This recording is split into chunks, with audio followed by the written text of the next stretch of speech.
There is no absolute limit to either knowledge or power, wrote H.G. Wells in his novel The World Set Free, in which he envisioned a world forced to cope with the existence of the most destructive and uncontrollable sort of weapon that we had yet seen. It was the atomic bomb.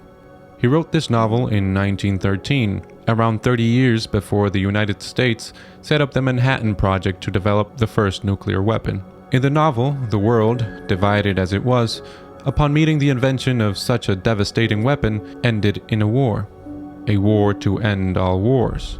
After much destruction and devastation, humanity comes to its senses and sets their differences aside to build a utopia under a new world order, wherein many of humanity's old ways and woes evolve and become solved by nuclear energy, bringing forth a new phase, where the world broke out into making, and man the warrior, man the lawyer, and all the bickering aspects of life pass into obscurity, while the grave dreamers, man the curious learner, and man the creative artist come forward to replace these barbaric aspects of existence. Of course, we live in no such utopia now. We might perhaps look at it relatively with humanity's entire history in mind and grant some sort of utopic characteristics to our recent years, but that notion is of course immediately rejected with how much suffering still exists in the world. Regardless of Wells's predictive triumphs and failures, I find it highly interesting to see that similar hypotheses and conclusions were formed then as they are now with the growth of artificial intelligence. Currently, AI experts of the Future of Life Institute, a non-profit organization with the goal of reducing catastrophic and existential risks facing humanity, has been dedicated to finding ways in which to steer us away from AI disaster. Their efforts being focused in the principles they laid out in 2017 with the widely endorsed Asilomar AI principles. However widely endorsed, these principles have not been necessarily met by the entire community of AI developers, making the Future of Life Institute release an open letter on March 22, 2023, where they call for a 6-month pause on all giant AI experiments more powerful than GPT-4. Whether this pause will occur is yet to be seen, for a sort of race has been ongoing to see who will be the one to conquer the AI space. If there's one main thing we can take away from nuclear weapons, is the human behavior surrounding them. Since the first test in 1945 conducted by the US, and then their catastrophic use in the Hiroshima and Nagasaki bombings, 5 months passed until the UN first called for the elimination of nuclear weapons. 3 years later, in 1949, the Soviet Union was testing their own first nuclear weapon. Then, in 1952, the UK tested theirs in Australia. Then, a month later, the US tested its first hydrogen bomb. Anti-nuclear campaign started, but we humans needed to play with our toys a little further, making sure other world powers had their moment. France tested theirs in 1960, and a year later the largest ever bomb test was conducted by the Soviet Union. In the decades that followed, treaties, non-proliferation and disarmament efforts have been made, and further nuclear tests.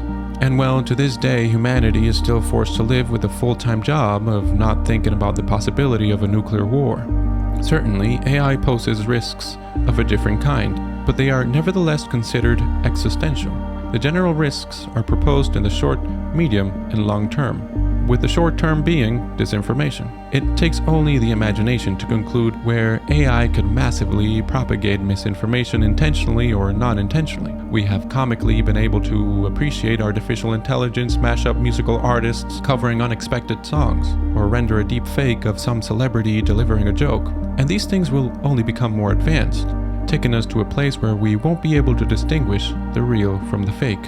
The main medium-term risks foreseen are the loss of jobs. OpenAI researchers themselves had done estimations on what jobs their tools are capable of replacing. But in the long run, how many exactly are the jobs to be replaced? And are we ready to let them go? How disruptive will this be to society? The long-term risks ultimately foreseen are precisely what sci-fi movies have loved to speculate about, and that is the loss of control. If AI adoption and integration into our lives is done in an irresponsible way, we could see a scenario where the power that we have granted AI, combined with our sudden loss of their control, could result in a really dangerous situation. What will come of AI is not completely certain. Just like H.G. Wells, we are left to speculate on the more long-term timelines. But just like he had evidence then to get a few things right, we have evidence now to get a few things right as well.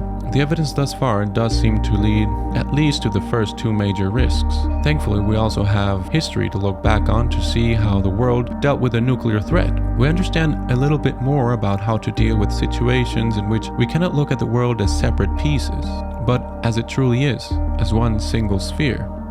The Future of Life Institute, in my current opinion, is doing great work, but will anyone actually listen? Will the race come to a stop, or will the greed or overseas threats power it further? And to the layman, are we left with the responsibility not to feed this race? Do we have some moral obligation not to use their tools until they make unbreakable promises to us? What will we ask them to promise?